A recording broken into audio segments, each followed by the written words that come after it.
ang ating pong Christmas fellowship dito rin po sa church, alas 10 po na umaga. Amen? Thank you, Lord. Ito po ay potluck. Ibig sabihin po ng potluck ay kanya-kanya po tayong dala ng ating nilutong masarap na pagkain. Amen? Thank you, Lord. Nakita-kita po tayo next Sunday sa ating pong sagawain po ng ating Panginoon. Para po sa salita ng Diyos, Matthew chapter 1.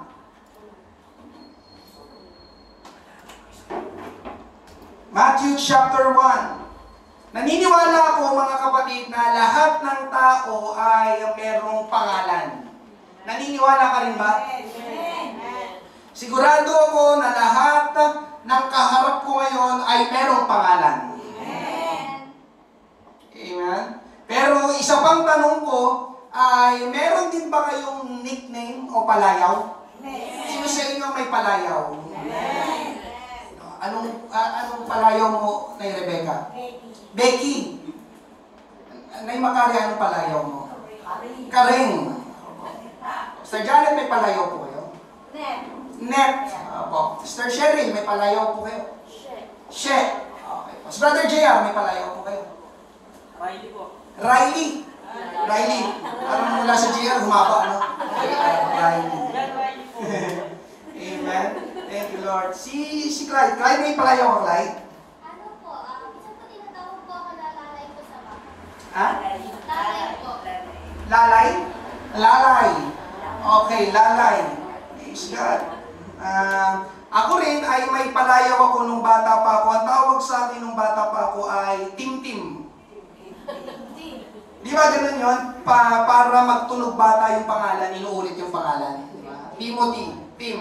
Tim-Tim. Ngayon mga kapatid, kung bakit ko tinanong ang inyong pangalan, lalo na palayaw, ay dahil ang ipapangaral ko ngayon ay may kinalaman po sa pangalan. Ito po ay bahagi pa rin ng unang Pasko sa Bible. Merong isang sanggol na lalaki na pinanganak, ang ipinangalan sa kanya ay Jesus. Ang pangalan niyang ipapangaral ko, ang pangalan niyang ibibida ko, ang pangalan niyang bibigyang din natin, ang pangalan niyang pahahalagahan natin, ang pangalan niyang pararangalan natin. Oo, dahil magpapasko, Pastor, syempre magpapasko. Subalit hindi lang dahil magpapasko, kundi dahil ang pangalan niya ang higit na dakila sa lahat ng mga pangalan. Amen? And His name is Jesus. Yun po ang aking ipapangaral, His name is Jesus. Amen. Basahin po natin ang ating main text sa Matthew chapter 1, verses 21 to 23. Ito rin po yung ating main text nung nakaraang Huwebes sa ating midweek, pero pinaikli po natin ngayon. Ang sabi po ay ganito, siya'y manganganak ng isang lalaki at ang pangalang itatawag mo sa kanya ay Jesus, sapagkat ililigtas niya ang kanyang bayan sa kanilang mga kasalanan. Nangyari ang lahat ng ito upang matupad ang sinabi ng Panginoon sa pamamagitan ng propeta. Narito, magdadalang tao ang isang birhen at manganganak ng isang lalaki at ang pangalang itatawag nila sa kanya ay Emmanuel, na ang ibig sabihin ay kasama natin ang Diyos. Amen? Ito rin po yung gaya na sinabi ko sa inyo, yung ginamit nating main text nung nakaraang Thursday. Tayo po muna isang daling manalangin. Panginoong Diyos, marami pong salamat sa pagkabasa ng iyong salita. Samahan mo pong pangangaral ng iyong salita, Panginoon. Ngayong umaga, wala akong magagawa. Salamat sa bilang, Panginoon, ng mga tao na piniling pumunta sa church, piniling sumamba sa iyo, Panginoon. Ngayong umaga, wag mo po kaming biguin ang mga salitang ito. Mangusap ka ang kapuspusan at pangunguna at pagkilos ng banal na Espiritu sa buhay ng bawat isa. Ito po ang aming panalangin, Panginoon, sa pangalan ni Jesus, lahat ay magsabi na Amen. Palakpakan po natin ang ating Panginoon. Praise God. His name is Jesus. Ang kanyang ngalan ay Jesus. Una po natin pag-usapan names in the Bible. Ang mga pangalan sa Biblia. Nabanggit ko po kanina, mga kapatid, na lahat ng tao ay may pangalan. Pero paano nga ba binibigyan ng pangalan ng isang ipapanganak na sanggol? Una, pinapangalanan ayon sa pangalan ng magulang. Diba? Yung mga may junior na pangalan sa lalaki, ginaya ang pangalan sa tatay nila. Tama po ba? Kaya ang pangalan kung ang pangalan ng tatay ay Juan de la Cruz, ang pangalan ng anak na lalaki ay Juan de la Cruz Jr. Nilagyan ng junior. Meron naman, yung pinagsamang pangalan ng tatay at nanay. Si Rulin, ganun ang pinagkuhanan sa pangalan nila. Ang pangalan ng tatay niya ay Ruel, ang pangalan ng nanay naman niya ay Angelina. Kaya Rulin. Ruel at Angeline. Rulin. Ganun din yung kanyang kakambal, Ruan. Amen? Ganun din ang pangalan ni Ruth. Yung RU sa pangalan ni Rulin ay sa pangalan ni Rulin at yung TH ay sa pangalan ko, Timothy. May THY sa dulo. Amen? Pero buti na lang ay nasa Bible yung pangalan Ruth. Amen? Ikalawa, pinapangalanan ayon sa pangalan ng artista. Bayani. O sino mang kilalang personalidad. Di ba? Sabi nila noon, kaya maraming pangalan ng babae ay Vilma dahil sikat na sikat noon si Vilma Santos. Tama po ba yun? Idol nila. Kaya pinangalan nila sa anak nilang babae ay Vilma. Pero syempre, hindi na ganong sikat yun sa panahon natin. Sa mga pasintabi po, amen, sa mga edad po ng ating mga nanay dito, di ba? May pinsan ako na medyo matanda na, Vilma ang pangalan, may mga kapitbahay kami, Vilma. Kasi sabi nila noon, di ba, sikat na sikat si Vilma Santos. At kung sino-sino pang mga artista na sumisikat, doon ko na lang ipapangalan yung aking anak.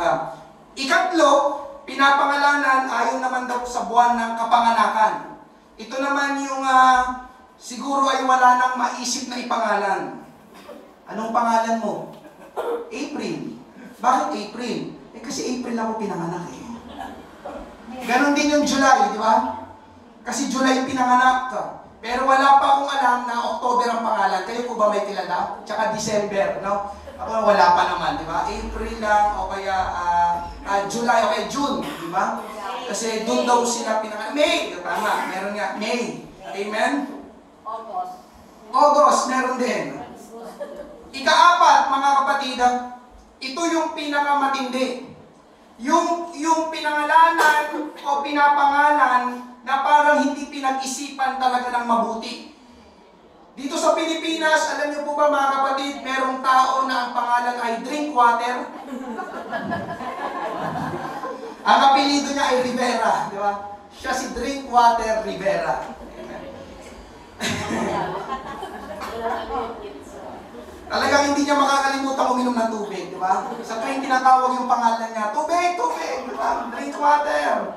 Tapos dito pa rin sa Pilipinas, ang pangalan naman niya ay Sincerely Yours, 98. Diba? Ang apelido niya ay Pascual. Sincerely Yours, 98, Pascual.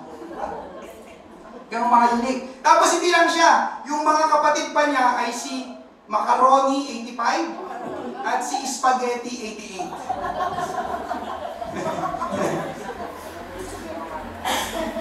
Thank you, Lord. Hallelujah. Sa mga magulang po na narito, hindi naman po sa nangihimasok at nakikialam ako, pero pakiusap, bigay niyo naman po ng maayos na pangalan ng inyong magiging mga anak. Hindi yung kapag may nakita ka lang dyan, di ba? Halaman, di ba? Ang pangalan ng anak ko, Halaman, di ba? Amen? Thank you, Lord. Okay, ngayon mga kapatid, punta tayo sa Bible. Inintro ko lang po yun. Sa Bible, mga kapatid, ang mga pangalan na pinapangalan sa mga tao sa Bible ay hindi po basta lang kinuha sa kanilang magulang.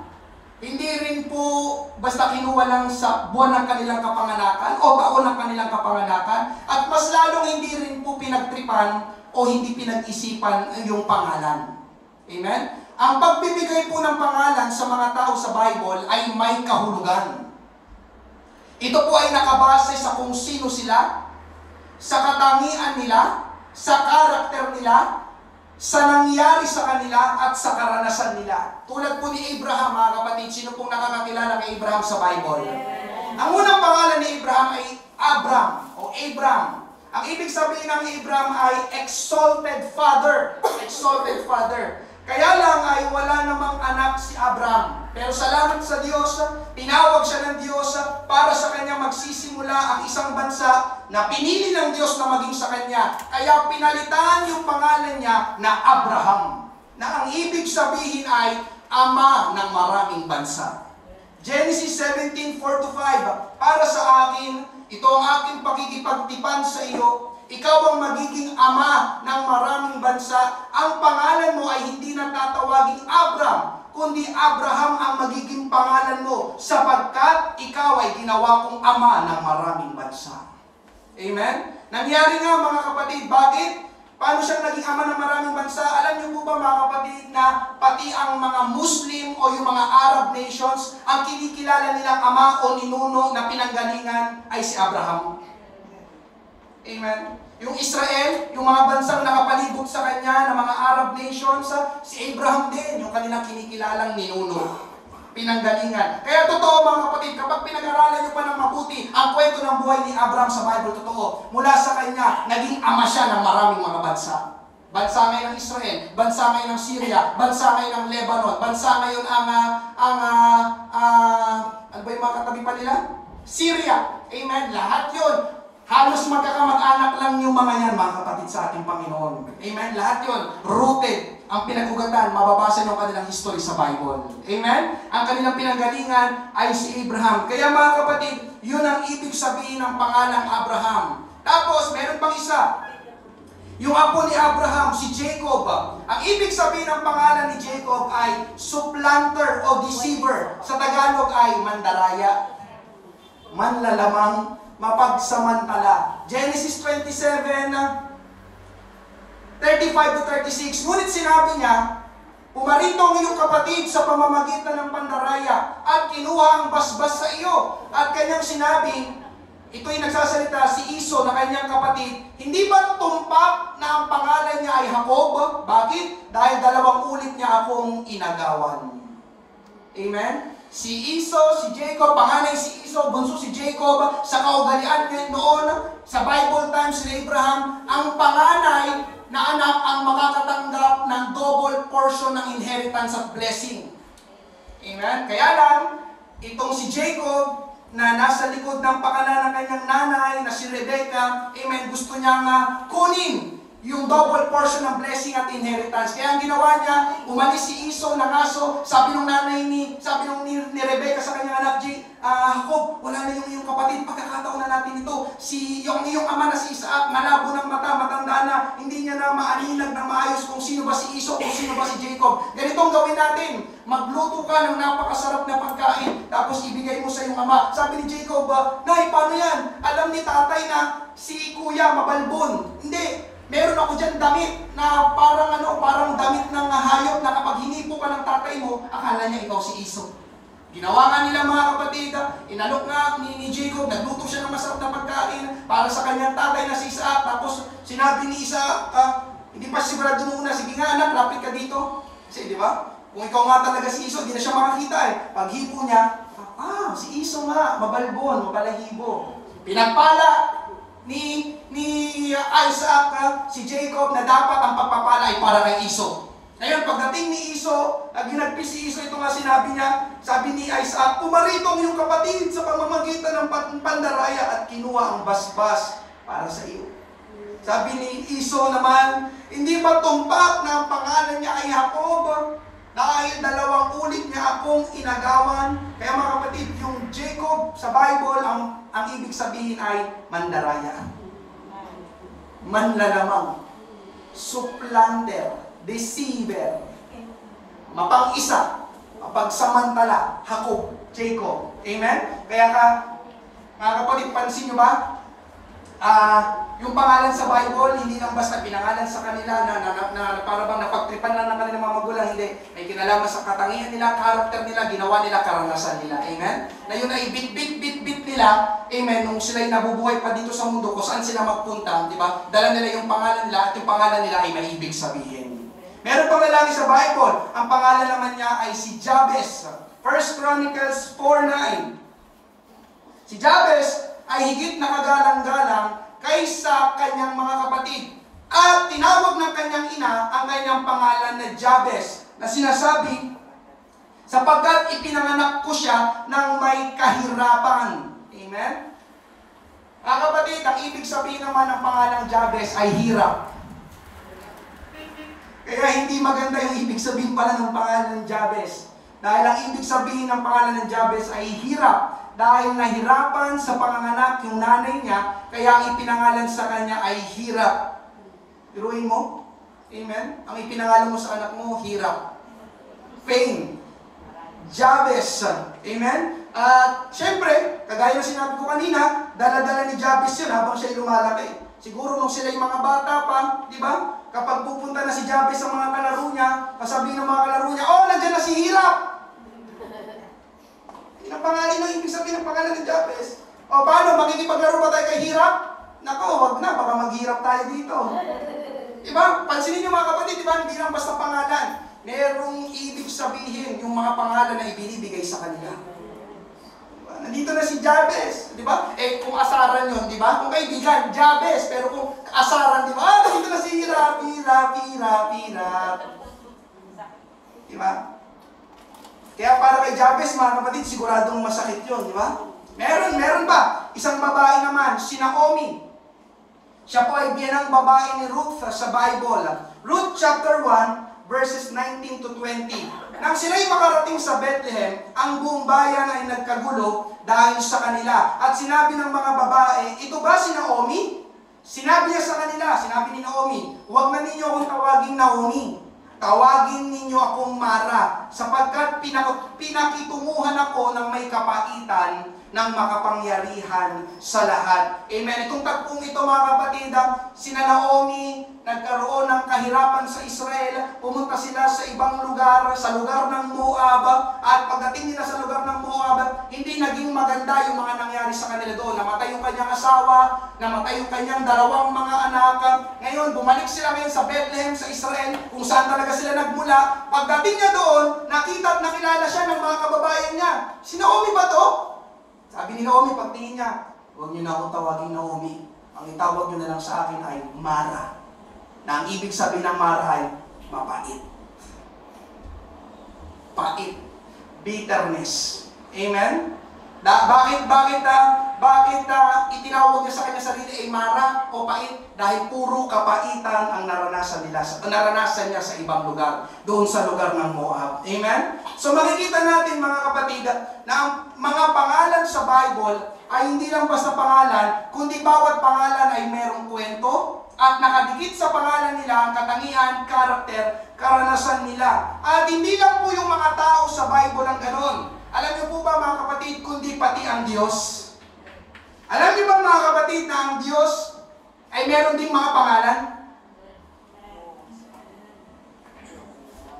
The names of God, o sasabihin natin the covenant names of God. Ito yung mga merong Jehovah sa unahan. Amen? At bawat pangalan ng Diyos na binigay sa Bible ay naglalaman at tumutukoy sa karakter at kakayahan ng Diyos. Uunahin ko na yung pinakapaborito nyo, Jehovah Jireh. Anong ibig sabihin ng Jehovah Jireh? Hindi nyo pa po pala alam, sorry. Amen? Ang ibig sabihin ng Jehovah Jireh, the Lord will provide. Di ba ito yung paborito mo? Di ba ito yung kinuot mo malagi? Di ba ito lagi yung pinupost mo sa social media? The Lord will provide. Alam niyo po bang ibig sabihin the Lord will provide? Ang pinanggalingan ng ang pangalan ng Jehovah Jireh. At itong Jehovah Jireh, isa sa mga pangalan ng Diyos. Amen? Mababasa po natin ito sa Genesis chapter 22. Magkukwento lang po ko ng ilan para maintindihan po natin. Ito po yung tagpo na sinubok ng Diyos si Abraham. Abraham, ihandog mo yung minamahal na anak na si Isaac. Sumunod si Abraham. At doon sa bundok, kung saan iniutos ng Diyos na ihandog si Isaac, handa na si Abraham na patayin si Isaac para ihandog sa Diyos. Talagang sumunod si Abraham sa Diyos. Ipinakita ni Abraham na mas mahal niya ang Diyos kaysa sa kanyang anak. Amen? Nung papatayin na ni Abraham ang kanyang anak na si Isaac, na inutos ng Diyos, amen, biglang may sumulpot na anghel ng Diyos, pinigilan si Abraham at sinabi, huwag mo nang ituloy.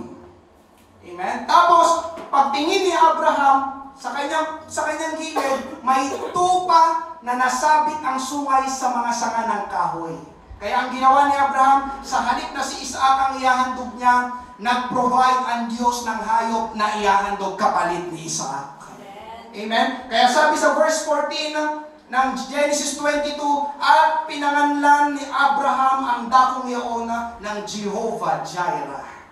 Gaya ng kasabihan hanggang sa araw na ito, sa bundok ng Panginoon ay mahahanda. Sa bundok ng Panginoon ay matutugunan. Amen? Kagaya ng sinabi ko kanina, ito ang madalas na ginagamit natin kapag tayo ay nasa matinding pangangailangan.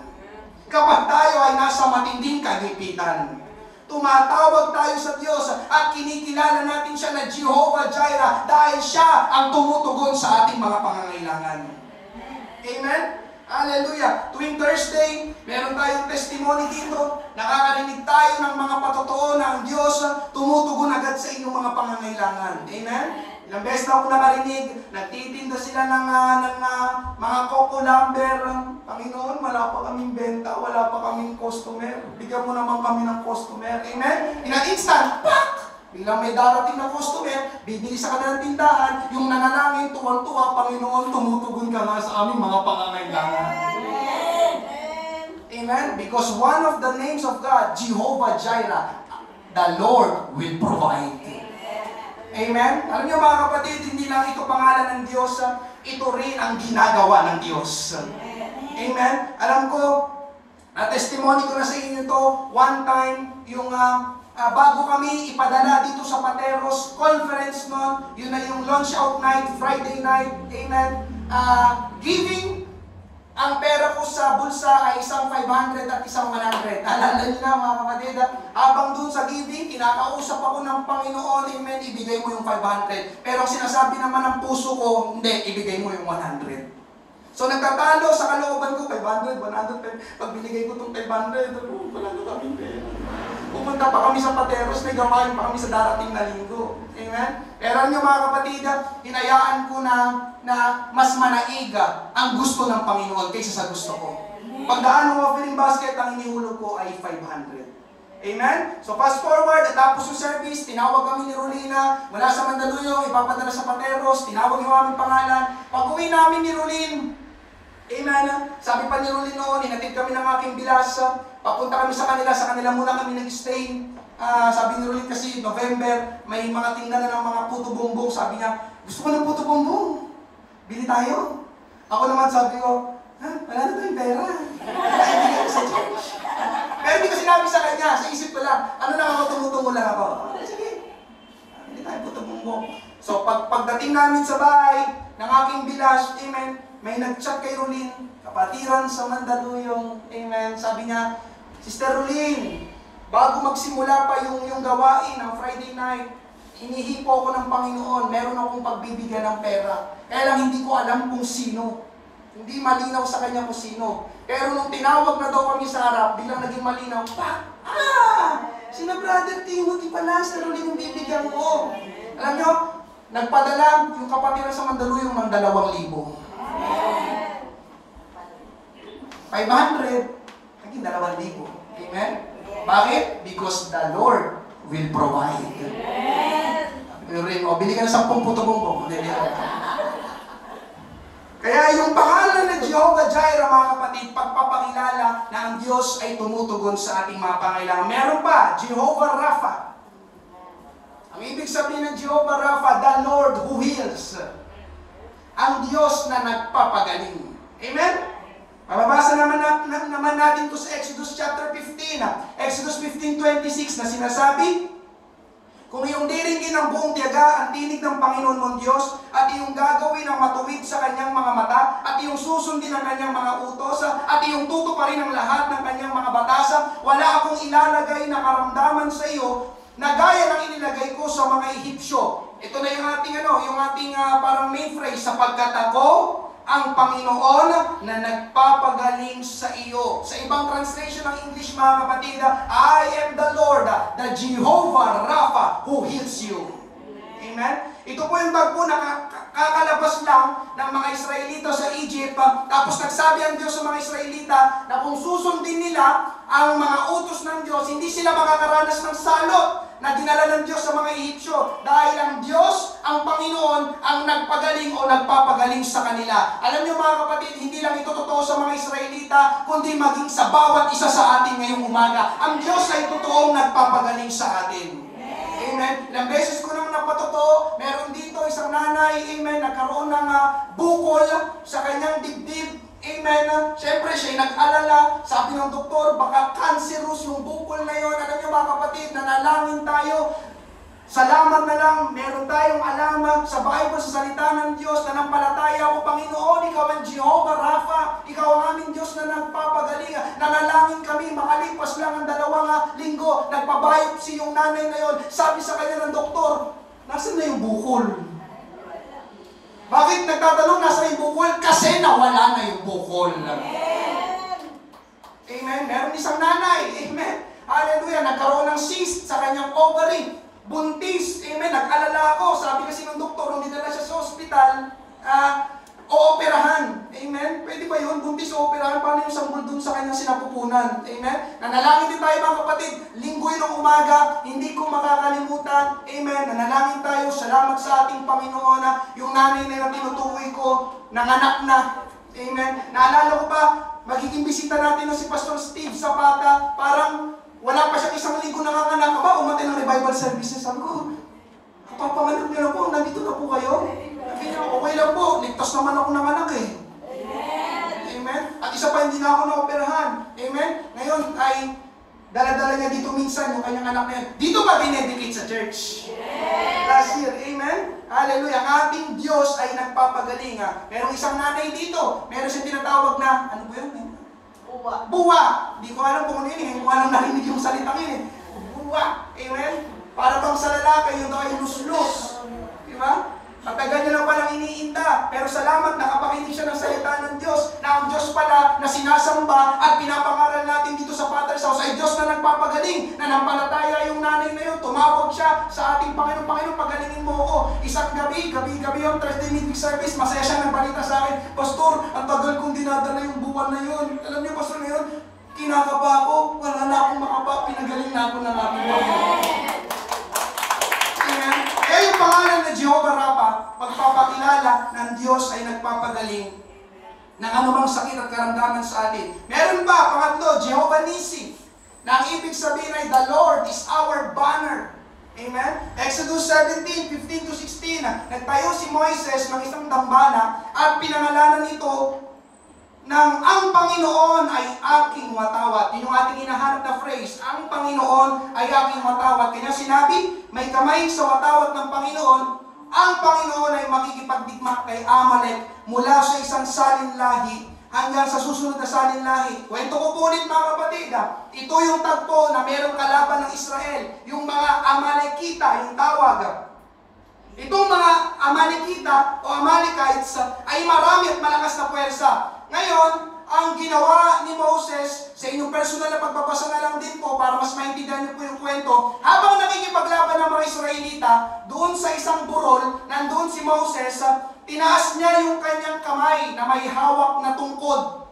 Amen? Kasi si Moses, pag binasa yung kwento, lagi siya may hawak tungkod. Ngayon, tinaas niya yung kanyang kamay. Kapag tinataas ni Moses yung kanyang kamay, nananalo sa laban ng Israel doon sa mga Amalekita. Amen. Pero kapag binababa ni Moises yung kanyang mga kamay, natatalo yung Israel sa labanan. Basahin niyo po, mababasa niyo yan mga kapatid. Siyempre, tao lang si Moses, nangangalay at napapagod yung mga kamay ni Moses. Di ba? Sabi, pag tinaas niya, madami siyempre labanan yun, di ba? Ano yun eh? Hindi naman sila yung wala pang bomba nun, wala pang baril. So, di ba? Sisibat, paana, espadahan. So, medyo matagal labanan nun, di ba? Kailangan nakataas yung kamay ni Moses. Kung 1 oras, 2 oras yung naglalaban, di ba?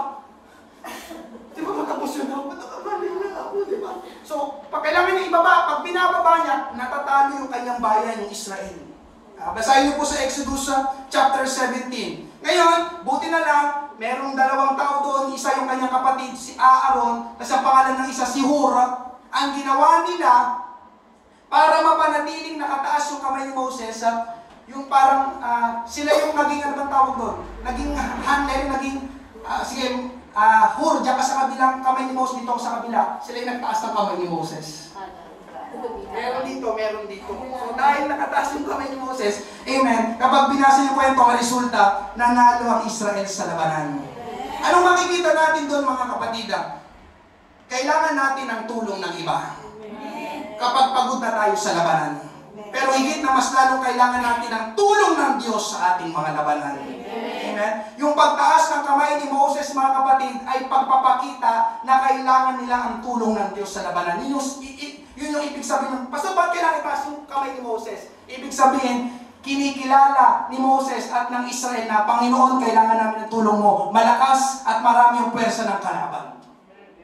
Pag binababa niya, tatalo siya. Pero pag tinataas niya yung kanyang kamay, amen, nananalo sila. Yung banner, mga kapatid, o watawat, noon sa mga labanan, ganito po yung ayon sa nabasa ko, kapag nakita pala ng mga sundalo na winawagayway yung watawat ng bansa nila, di ba, the Lord is our banner, Jehovah Nissi. Yun po ay pahiwatig sa mga sundalo na kailangan nilang pumunta doon sa lugar kung saan winawagayway yung watawat nila. Ibig sabihin, nung pagwawagayway ng watawat, kailangan namin ng tulong nyo. Kailangan namin ng mas malakas na puwersa dito. Kaya kapag kahit anong laban nila, nakipaglaban sa dito, pero nakita nila, winawagayway yung watawat ng yung bansa namin doon sa lugar na yun. Kahit busy sila dito, pupunta sila doon kung saan winawagayway yung watawat. Tapos doon sila ngayon, isang puwersa, makikipaglaban sila. Alam niyo mga kapatid, ganoon din sa ating buhay, may mga kanya-kanya tayong labanan. Can you say amen? Nandiyan ang problema, nandiyan ang suliranin, tapos sabayan mo pa ng atake ng dyablo. Nakakapagod, nakakapanghina, pero ang magandang balita ngayong umaga mga kapatid, pwede natin iwagayway ang watawat na simbolo ng paghingi ng tulong sa Diyos. Pwede tayo humingi ng tulong sa Diyos. Bakit? Dahil anak ka ng Diyos eh. Amen? Para bang ang Diyos, kapag winawagayway mo na, Pastor, Panginoon, nangangalay na ako, Panginoon, nangihina na ako, Panginoon, pagod na ako. Di ba si Moses, Panginoon, pagod na ako. Di ba? Itaas mo ulit, amen? Kaya, iwagayway mo tawad, Panginoon, kailangan kong tulong mo. Parang ganito yung mga kapatid eh. Yung mga anghel ng Diyos, amen, biglang ipapadala sa sitwasyon na iyong kinakaharap at kinalalagyan upang saklolohan at tulungan ka. Palakpakan natin ang ating Panginoon. Diba? Diba? Oy, binawagay mo yung matawat ng anak ko dito. Tulungan, papuntahin. Jehovah Nissi, the Lord is our banner. Amen? Hallelujah! Kaya yung pangalan na Jehovah Nissi ay pagpapakilala ng Diyos, ay handa tayong tulungan at papagtagumpayin sa ating mga laban sa buhay kung tatawag tayo sa Kanya. Meron pa mga kapatid, Jehovah Shalom. Na ang ibig sabihin ay the Lord, our peace. Amen? The Lord, our peace.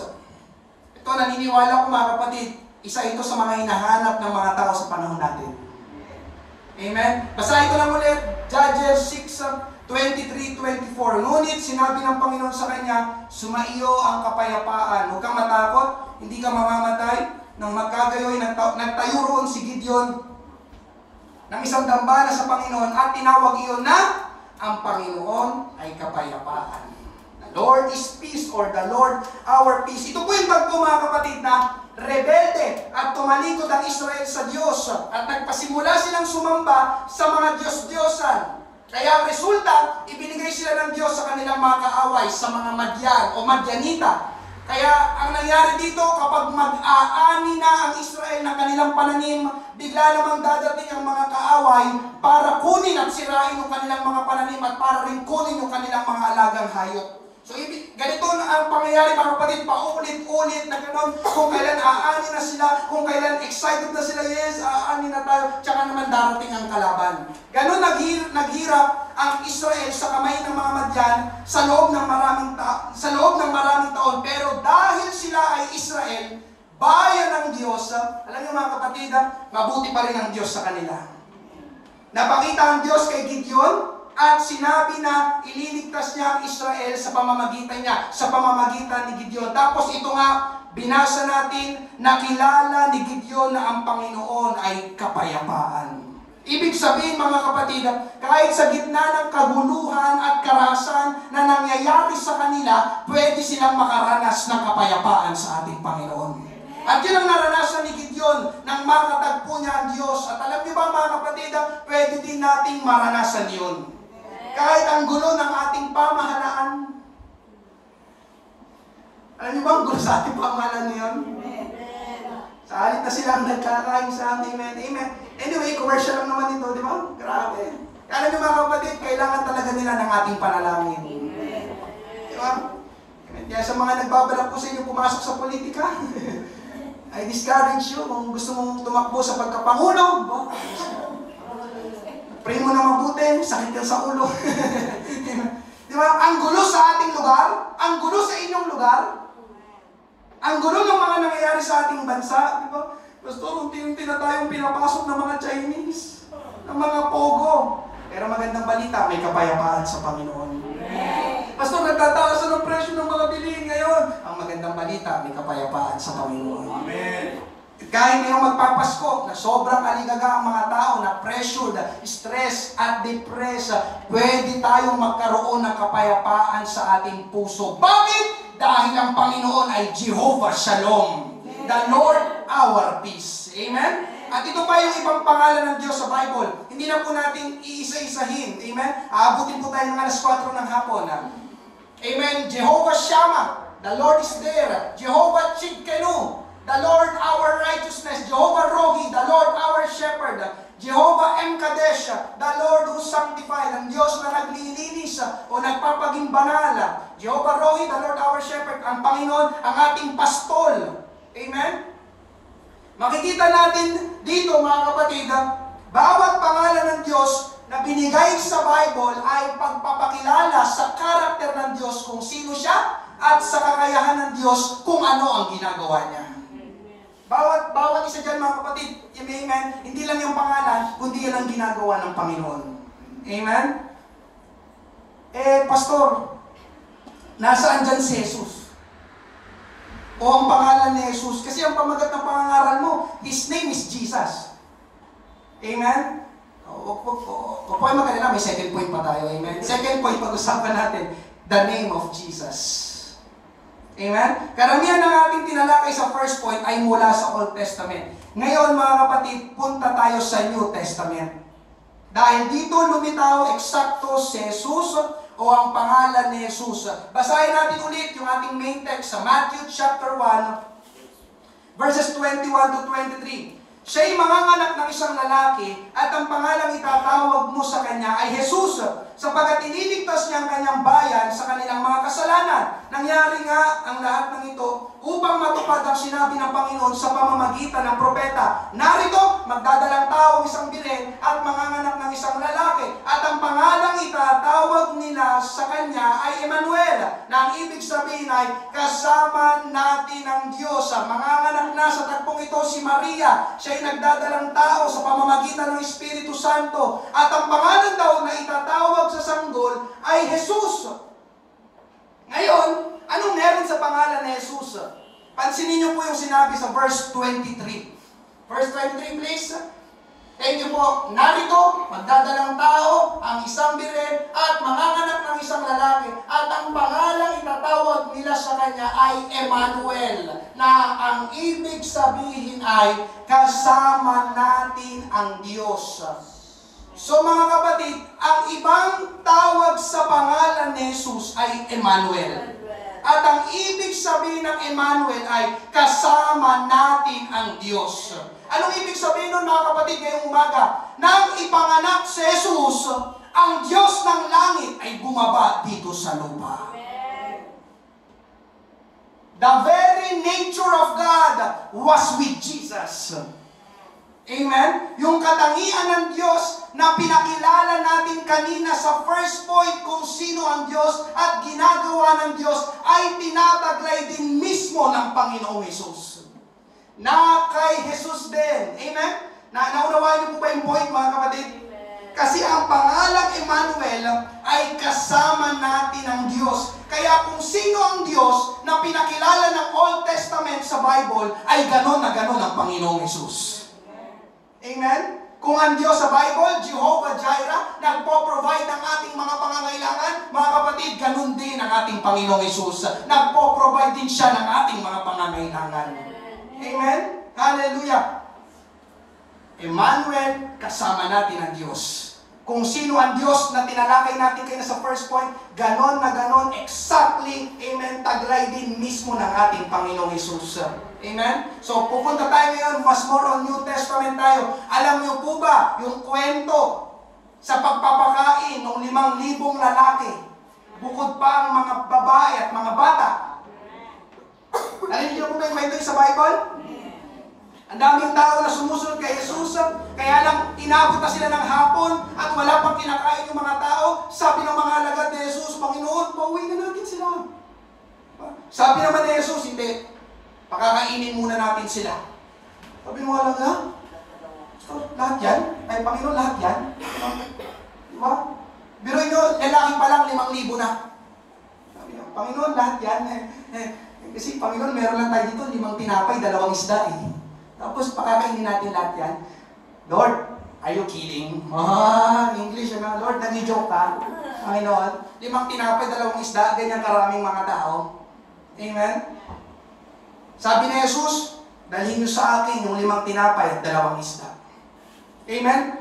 Pagdating sa kamay ni Jesus ng 5 tinapay at 2 isda, mga kapatid, hallelujah, miraculously, himala ng ating Panginoon, yung 5 tinapay, 2 isda, nag-multiply into thousands. Lahat nakakain, at ang sabi pa ng Bible, meron pang sumobra. Matthew 14, 20, 21, kumain silang lahat at nabusog. Kinuha nila ang mga lumapis na pinagputol-putol na tinapay at napuno ang 12 kaing basket. At ang mga kumain ay may 5,000 lalaki bukod pa sa mga babae at sa mga bata. Mga kapatid, hindi na sinali sa bilang yung mga babae at mga bata, pero ang pinakain dito ng ating Panginoon, 5,000 na mga lalaki. Amen. Anong pinakain sa kanila? Isda at tinapay. Ilan yung isda at tinapay noon? 5 at 2. Kaya mo pong pakainin yung 5,000 sa pamamagitan ng 5 tinapay, 2 isda? Hindi mga kapatid, pero meron bang imposible sa ating Panginoong Hesus? Amen. Meron ba siyang hindi kaya i-provide sa iyo? Ito po'y pagpapakita mga kapatid na anumang dalhin natin sa kamay ng ating Panginoon, kaya niyang i-multiply, kaya niyang tugunan ng ating mga pangailangan, gano'n man niyang kagipit, gano'n man niyang kahipit, sapagkat ang ating Panginoong Hesus, He is the very exact who is God in the Old Testament. He is our great provider. Amen. Amen. Hallelujah. Thank you, Lord. Si Jesus din, mga kapatid, ang ating Jehovah Rapha, nagpapagaling ng mga may sakit at karamdaman. Kapag binasa niyo po ang Matthew, Mark, Luke, John, amen, napakaraming himala ng pagpapagaling ang ginawa ng ating Panginoong Hesus. Amen? Kung babasahin niyo po yung Gospel books, Matthew, Mark, Luke, John, bulag nakakakita, pipi nakakapagsalita, lumpo nakakalakad, may ketong lumilinis, actually mga kapatid, pati nga patay eh, binubuhay ng ating Panginoong Hesus. Basa niyo ba yun sa Bible? If you read your Bible, mga kapatid sa ating Panginoon, bakit nagawa yun? Bakit nangyari ang lahat ng mga yun? Dahil si Jesus ay totoong nagpapagaling. Amen. Matthew 4:23, at nilibot ni Jesus ang buong Galilea na nagtuturo sa mga sinagoga nila at ipinangangaral ang ebanghelyo ng kaharian. At ano sinabi kasunod? Nagpapagaling ng lahat ng sakit at ng lahat ng karamdaman na nasa mga tao. Sinong tao ngayong umaga? Amen. Isa sa mga ginagawa ng ating Panginoong Hesus, nagpapagaling ng sakit at karamdaman ng tao. Yung tao, ikaw yun at ako. Amen? Amen. Kaya pansin nyo, every after ng praise and worship, ipanalangin po natin si ganito, ipanalangin. Alam niyo mga kapatid, huwag kayong mahiya, may sakit si ganito, kaya lang nahiya ako ipag-pray kay pastor. No, mga kapatid, hallelujah. Iyan ang isa sa ginagawa ng ating Panginoong Hesus, nagpapagaling ng sakit at karamdaman. Bakit? Because He is the Jehovah Rapha. Amen. Kaya huwag kami, pastor, may sakit si ganito, pag-pray natin, okay, problem. Amen. Thank you, Lord. Dahil kilala ko ang ating Panginoong Hesus, nagpapagaling. Amen? Thank you, Lord. Isa pa, si Jesus din ang Jehovah Shalom. Kay Jesus, merong tunay na kapayapaan. Merong tagpulit sa Bible, habang naglalakbay sa dagat ng mga alagad, kasama si Jesus, biglang may dumating na malakas na bagyo. Bigla ngayong hinampas ng malalaking alon yung bangka na sinasakyan nila. Natakot ang mga alagad dahil pakiramdam nila parang katapusan na nila. Di ba yung malakas na bagyo, nasa gitna ka ng karagatan, di ba? Yung bangka siguro sinasakay nila, di ba? Pag ewang-gewang na, halos tumaob na. Alam niyo mga kapatid, yung ginagawa ni Jesus, kasama siya doon sa bangka eh. Sino nakakalam ng ginagawa ni Jesus doon sa bangka? Natutulog si Jesus doon sa likuran ng bangka. Imagine mga kapatid, nasa gitna ka ng karagatan, walang lupa, dagat, tapos may bagyo. Pag may bagyo, madilim, di ba? Madilim, lakas ng ulan, ang lalaki ng mga alon. Kaya mo matulog?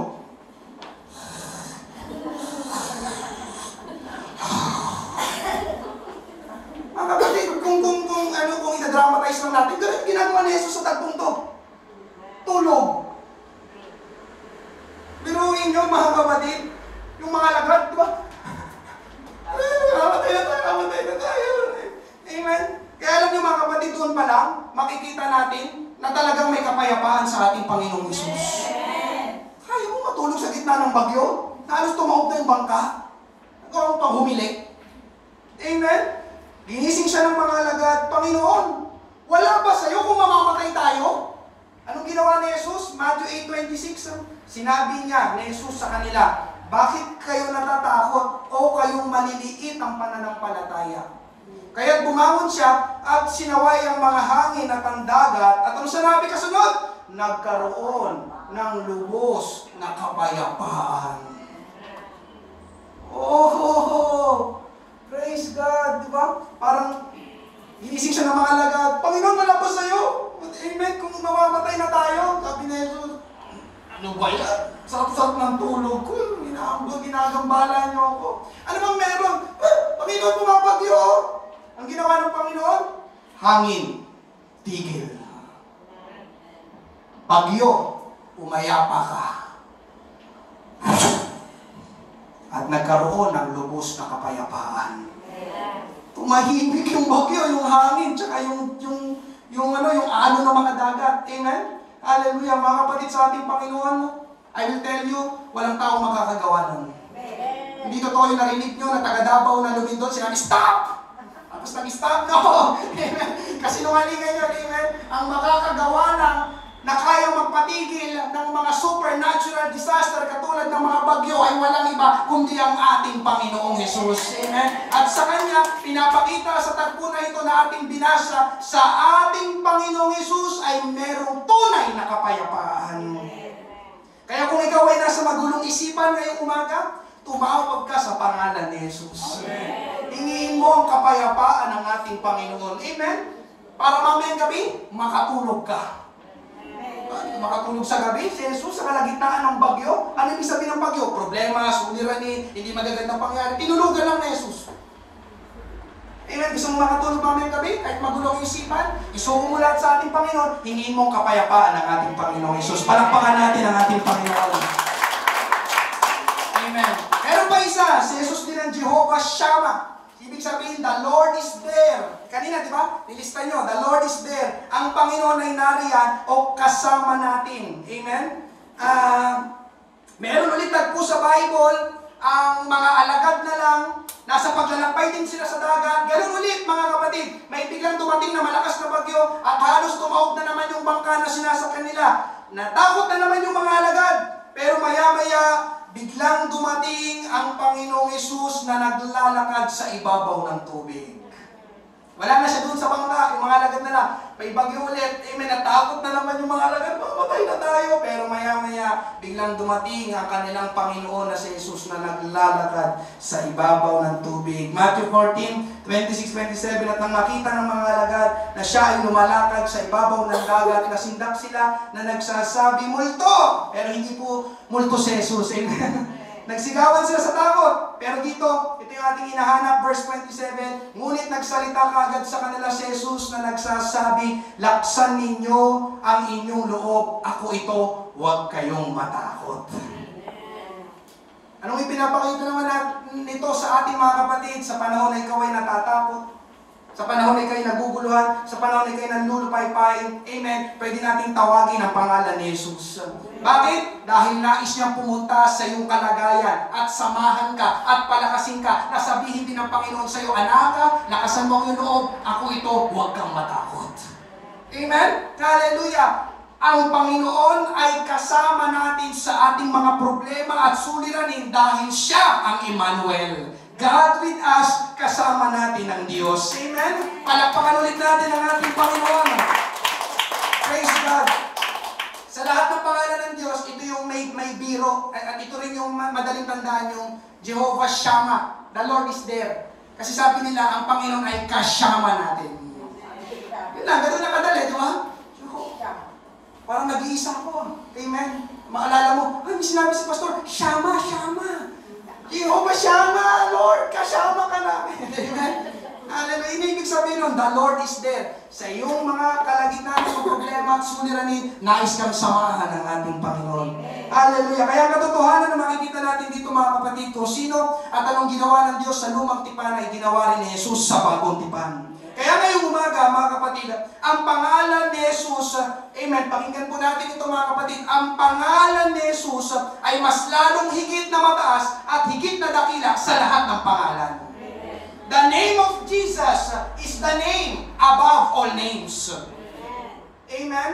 Hallelujah. Yung pangalan natin, hanggang dito lang kumbaga, ang pangalan ni Jesus palaging nasa taas. Amen? Hallelujah. Philippians, para maniwala kayo mga kapatid, Philippians 2:9-11. Kaya siya naman, si Jesus ang tinutukoy dito, ay itinaas ng Diyos at siya'y binigyan ng pangalang higit sa lahat ng pangalan. Upang sa pangalan ni Jesus ay lumuhod ang bawat tuhod sa langit at sa lupa at sa ilalim ng lupa at ipahayag ng bawat dila na si Jesucristo ay Panginoon sa ikaluluwalhati ng Diyos Ama. Mga kapatid, walang makakapantay, walang makakahigit sa pangalan ni Jesus. Amen? Pwede kang magpangalan sa iyong anak. Pastor, alam ko na, ipapangalan ko na sa anak ko ay Jesus, Jesus. Pwede, walang problema. Pero mga kapatid, amen, ang tinutukoy dito ay mismong si Jesus. Amen? At siya lang yun. Walang ibang pwedeng umagaw sa kanya na yung pangalang Jesus, siya ang original. Amen? At yung kanyang pangalan, sabi dito, itinaas ng Diyos. Amen? Walang higit na pangalan, amen, na makakahigit sa pangalan ng ating Panginoong Hesus. Alam niyo mga kapatid, ganon kadakila ang pangalan ni Hesus. Amen. Kaya alam niyo mga kapatid, nalulungkot ako sa ginagawa ng mga tao ngayon. Bakit? Binababa nila ang pangalan ng ating Panginoon. Alam niyo ba sa ibang bansa, tulad sa Hollywood, alam niyo po ba Hollywood? Yung mga artista sa ibang bansa, sa Estados Unidos, alam niyo po ba ang pangalan ni Jesus, ginagawa nilang mura? Mura. Curse. Pagmumura. Yung Jesus Christ sa kanila, katumbas ng PI sa atin. Expression na sa kanila yung pangalan Jesus. Jesus Christ. Kaya nagulat sila. Jesus Christ. Nagalit sila. Jesus Christ. Ano sa kanila mga kapatid?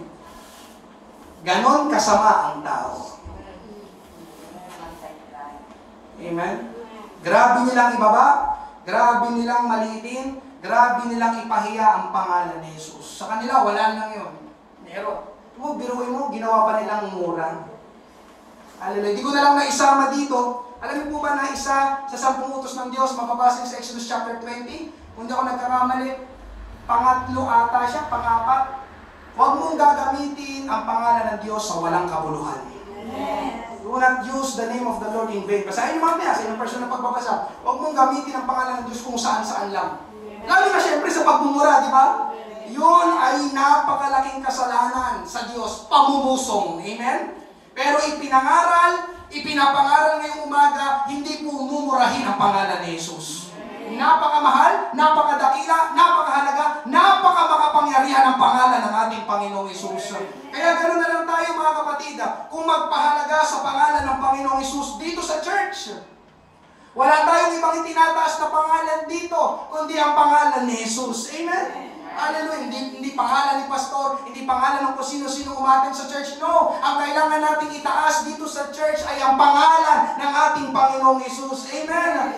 Pansin nyo, lalo na sa ating mga praise and worship na inaawit, now we proclaim Walls fall down. Strongholds break. We are healed. There are miracles. Kaya nawit natin, sa pangalan ni Jesus may kagalingan. Sa pangalan ni Jesus maraming mga himala. Amen? Hallelujah. Lahat ng iyon ay nangyayari at nararanasan natin dahil sa pangalan ni Jesus. Amen? At mamaya sa ating altar call, aawitin natin, I just wanna speak the name of Jesus. Sa pangalan ni Jesus, amen? Merong kapayapaan, merong kasaganaan, merong kapayapaan, merong pag-asa, kagalakan na nagmumula sa ating Panginoon, amen? Sabi sa kanta, because His name is power, His name is healing, His name is life, and His name is Jesus. Amen? Kaya alam niyo mga kapatid, talagang magandang balita ang Pasko, ang kapanganakan ni Jesus. Bakit? Dahil ang pagdating ni Jesus, ang siya namang pagbaba ng Diyos dito sa lupa mula sa langit. Amen. Si Jesus ay God with us. Kaya ang pinagmamalaki kong pangalan ngayong Pasko ay walang iba kundi ang pangalan ng ating Panginoong Jesus. Pangatlo, panguli ngayong umaga, blessings that can only be received in Jesus' name. Ang mga pagpapala na ating matatanggap sa pangalan lang, tanging sa pangalan lang ng ating Panginoong Hesus. Ano ito? Tatlo ito mga kapatid. Una, dominion. Ibig sabihin ng dominion ay kapamahalaan. Hindi ko na po nailagay dyan. Yung dominion, yung pagiging dominante. Pamilyar po kayo sa salitang yun? Dominion, dominante, kapamahalaan. Hallelujah. Mga kapatid, yun ang pangalan ni Jesus. May dominion sa lahat ng bagay, lalo na sa masamang espiritu. Amen? Evil spirits are real. And listen, evil spirits are real. We cannot see them, hindi natin sila nakikita, but they are existing. Amen? At ang masamang espiritu ay malakas na espiritu. Ito espiritu ni Satanas, espiritu ng Diablo. Amen? Ito po yung malakas na espiritu na kaya kumontrol ng tao. Kaya nga, di ba, merong mga sinasaniban. Alam niyo ba mga kapatid, sa Bible pa lang nangyayari na yun? Sa Bible pa lang. Hindi yung sa panahon natin na uso. Sa Bible pa lang, meron ng mga ganon. Pero magandang balita, sa tuwing darating ang Panginoong Hesus, nanginginig at natatakot ang mga masamang espiritu kay Hesus. May tagpo sa Bible, nagsugo si Hesus ng 70 na mga tagasunod niya para humayot mangaral ng salita ng Diyos. Ngayon, pagbalik ng 70 na mga alagad, nag-report sila sa ating Panginoon. Luke 10:17, bumalik ang 70 na may kagalakan na nagsabi, Panginoon, maging ang mga demonyo ay nagpapasakop sa amin sa iyong pangalan. Luhay nyo, sabi ko na evil spirits are strong, malalakas. Amen? Diba? Para bang kapag umarap tayo sa mga masamang espiritu sa Diablo, tatawanan lang tayo ng kaaway. Sino itong kaharap ko ngayon? Pero kapag nasa iyo o daladala mo ang pangalan ng ating Panginoong Hesus, ang sinabi sa talata natin binasa, pati demonyo, pati masamang espiritu, magpapasakop sa iyo dahil nasa iyo ang pangalan ng ating Panginoong Hesus. May dominion, may authority tayo kahit sa masamang espiritu dahil sa pangalan ni Hesus. Can you say amen? Diba? Kaya kapag magsasabay tayo ng anumang may kinalaman sa spiritual na usapin, spiritual na labanan, anong sinasabi natin? Sa pangalan ni Jesus, lumayas ka! Sa pangalan ni Jesus, aming ina ang kinakagalingan. Amen? Hallelujah! Alam niyo mga kapatid, testimony lang, itong lugar na ito, hallelujah, alam ko, ilang beses ko na ito nabanggit, but for the sake mga kapatid ng pangangaral, amen, hindi po maganda ang nakaraan ng lugar na ito. Amen? Yung nakatira dito ay nadulas at ang kwento na narinig ko, nadulas sa CR. At matindi ata yung kanyang pagkabagsak at yun na rin ata yung dahilan ng kanyang pagkamatay. Amen? Sa CR, nadulas. Sino sa inyo nagsi-CR doon? Amen. Gusto ba yung wala na nag-CR doon? Sino nagsi-CR doon? Amen. No. Yung dalawa niyang anak, mga adik, dalawa isa. Dito natokhang. Dito mismo sa lugar na to, pinatay. Biruin yung mga kapatid, yung history ng lugar na ito. Dito mismo sa lugar na ito. Ito pinagtitipunan natin. Diba?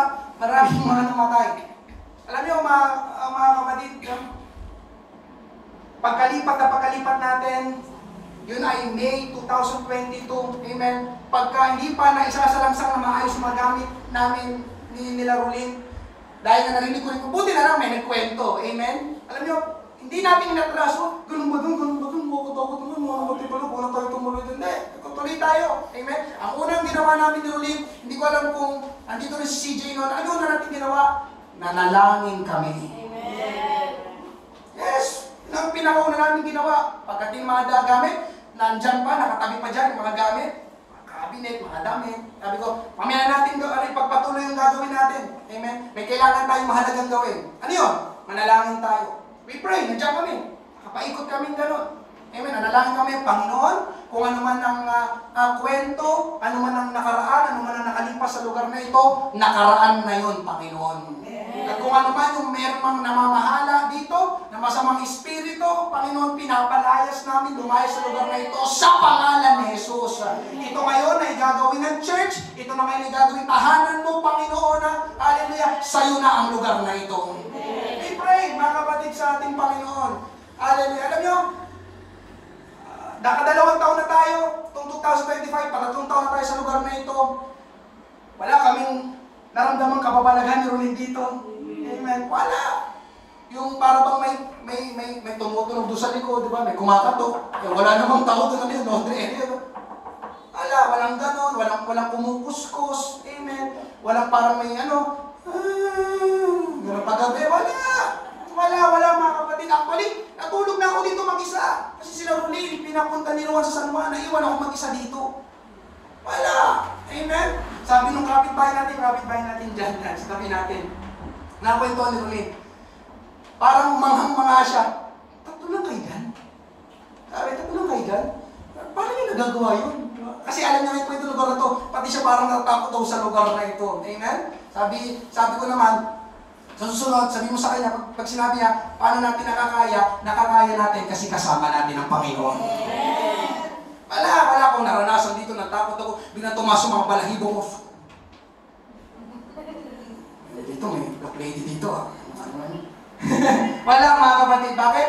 Dahil sa pangalan ni Jesus, may dominion tayo, even, amen, sa masamang espiritu. Amen. Pangalawa, mga kapatid, answered prayer. Marami pong sangkapang panalangin para sagutin ng Diyos. Pero alam niyo ba, ang isa na hindi dapat mawala sa panalangin, alam niyo po ba kung ano?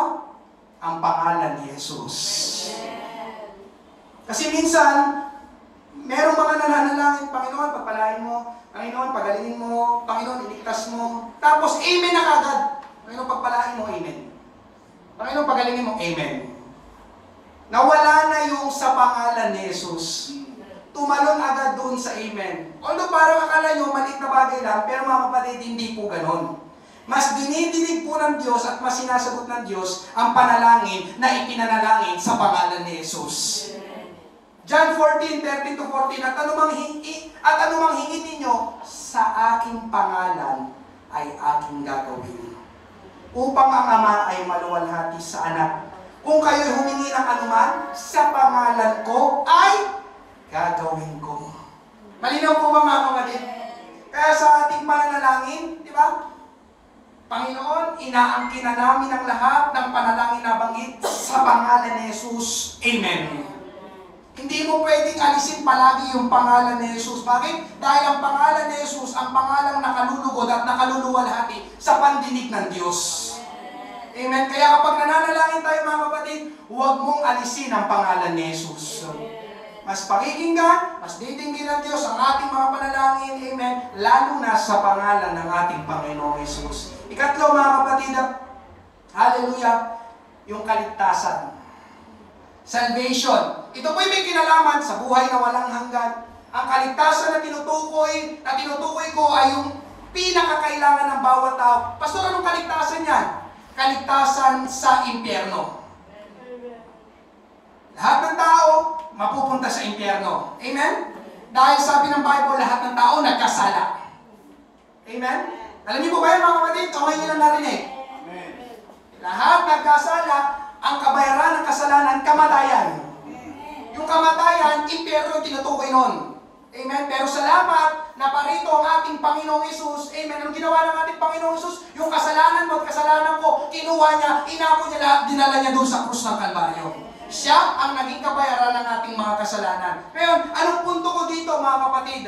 Amen. Para ang tao maligtas, amen, kailangan niya walang iba kundi ang ating Panginoong Hesus lang. Sino sa inyo gusto mong maligtas? Dito, banda dito. Hindi ko ba makita yung kamay? Sino dito gusto mong maligtas? Dito, sino dito gusto mong maligtas? Dito, sino dito gusto mong maligtas? Amen. Mga kapatid, ang usapin dito, buhay kamatayan, walang hanggan. Amen. Dito sa mundo, permanente. Ang tinutukoy ko dito, walang hanggan. Dito sa mundo, pansamantala lang. Amen? Hallelujah. Mga kapatid, gusto nating maligtas? Maliligtas tayo sa pangalan lang ni Jesus. Panguling verse. Amen. Napakaganda. Acts 4:12. Walang kaligtasan sa kanino paman, sapagkat walang ibang pangalan sa ilalim ng langit na ibinigay sa mga tao na ating ikaliligtas. Amen? Kundi ang pangalan lang ng ating Panginoong Hesus. Napakaganda ng translation sa New Century Version. Ang sabi ganito, pwede nyo i-search kahit sa inyong personal na pag-search. Jesus is the only one who can save people. No one else in the world is able to save us, but only the name of Jesus. Amen? Yan po ay translation. Kinuha ko sa New Century Version. Pwede nyo i-search mamaya. Amen? In specific talaga, Jesus is the only one who can save people. Sino gusto maligtas? Maliligtas tayo sa pangalan ni Jesus. Amen? Hallelujah. Kaya ngayong umaga mga kapatid, lagi kong ipagmamalaki, lagi kong ipapangaral, lagi kong ipapamalita ang pangalan ni Jesus, dahil ang pangalan ni Jesus ang kailangan mapakinggan ng mga tao. Ang pangalan ni Jesus ang kailangan tanggapin ng mga tao. Amen? Hallelujah. Sa aking pagtatapos, panghuli, quote na lang ito mga kapatid. Ang sabi dito, tatagalogin ko na lang, sabi ni Warren Wiersbe, ang mga dakilang pangalan ay dumarating at umaalis. Subalit, ang pangalan ni Jesus ay nananatili.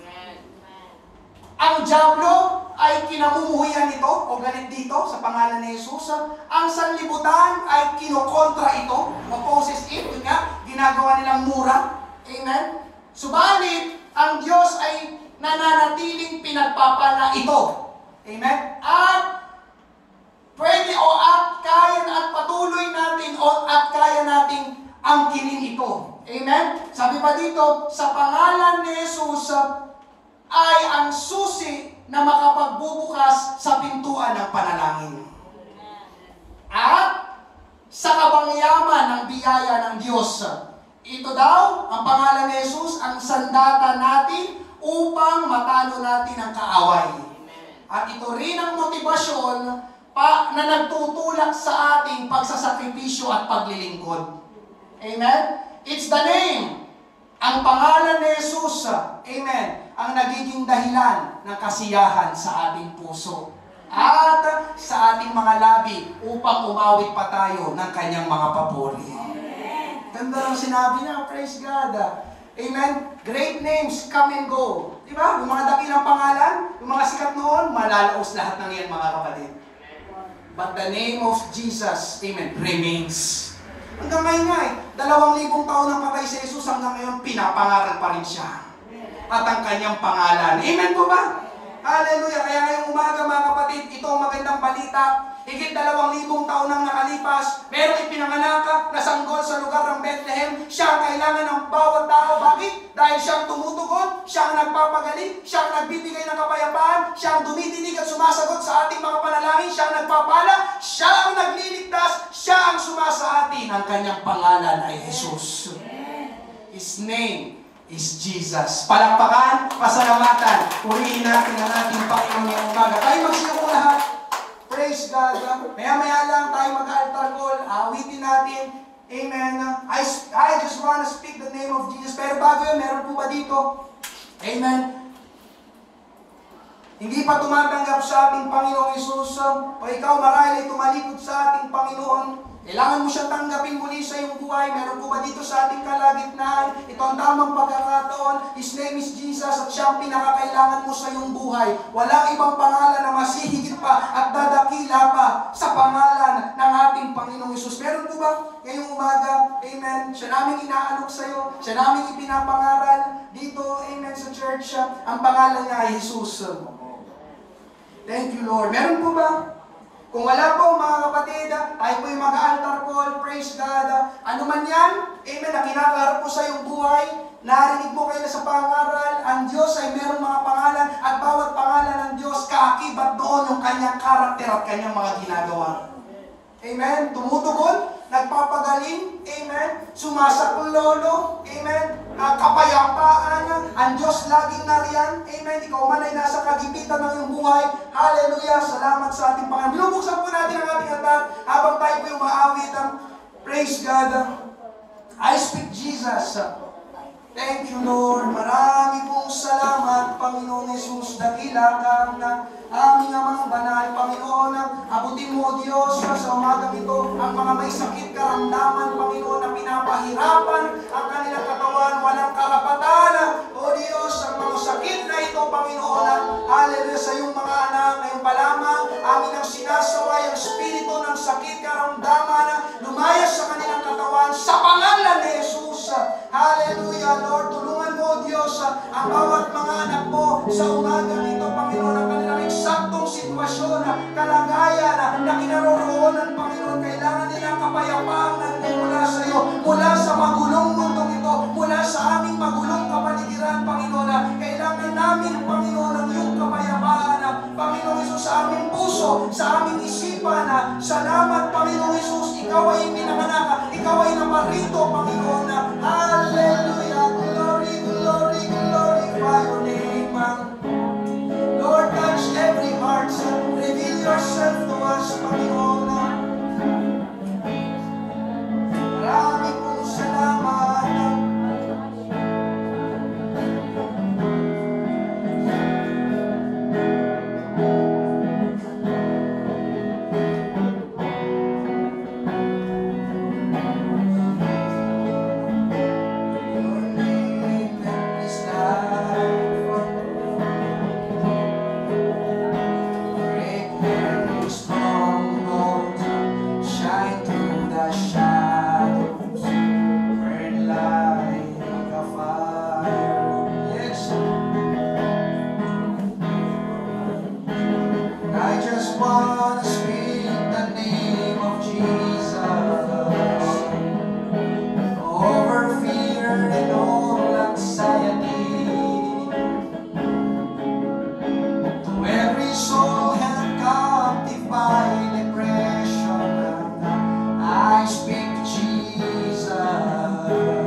I just want to speak the name of Jesus over fear and all anxiety.